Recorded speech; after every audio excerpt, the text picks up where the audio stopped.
Hi, what I'd like to do in this video is demonstrate one of the simplest techniques that Silver describes, and as we go through it I'll break it down and we'll look at how the principal grounds, judgment, distance, time and place, how they describe what it is we're doing and how our knowledge of them can make us safer in the fight. But before I do that, for those of you that don't know him, this is Matt Easton. He runs a HEMA group in Ealing in London. He's been doing this for a long time. We've known each other for quite a long time. He's a very good swordsman. He runs a very popular channel, Schola Gladiatoria. If you haven't subscribed, go across and check it out. And he's going to help me out today. He's got a slightly different style. He does a lot of British military sabre, so it'll look a bit funny, but don't worry about that. So what we're going to do to start off with is we're going to start out of distance, which essentially means if we're here and Matt extends his sword, he could hit me. So what I need to do is be far enough away from him that he can no longer hit me with his sword without a step. And that's exactly where we want to be. So remember how distance is unrelated to any specific action. So what we're going to do is make sure we're here. He's going to start in open ward, which there's a video on. Yeah, we've got a plane going overhead, so we'll just hang on for a moment.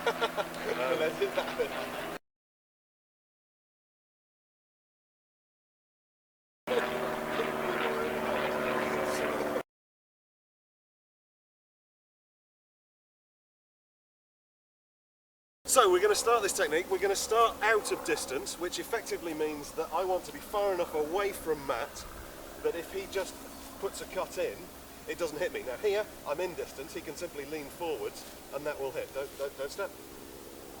It'll still touch. So here, I'm in distance, so we're going to start off out of distance. Remember, in the video on distance we described the fact that distance isn't related to any specific technique. It has to apply to anything and everything he can do. So what he's going to do is start in open ward, which is held above the head. I'm going to start in true guardant, which is the hanging pendant guard. And as Matt steps forward with his cut, it will be a false time attack. And because of that, the speed of his hand is tied to the speed of his foot, which gives me chance to react. And I'm going to react with a simple parry in true guardant. And as I do that, I'm going to step off to the side with a little sideways gather, which takes me off his line.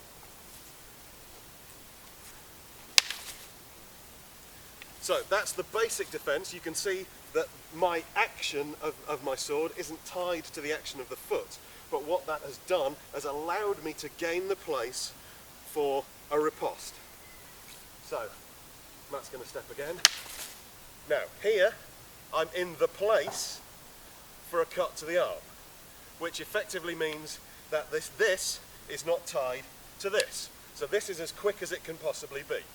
So that as I cut, I step away and I come out of distance, back away from him, forcing him, should I have failed to disable him, to then attack with another false time. So we'll go through it nice and slowly. You can see the whole thing.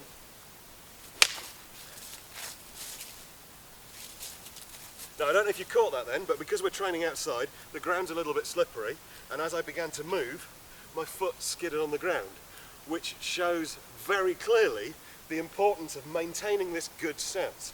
Make sure that your weight is evenly balanced, make sure that you're not in a very long stance, and make sure that if your foot does slip, you're still in control all the time. So one more time and then we'll call it a day.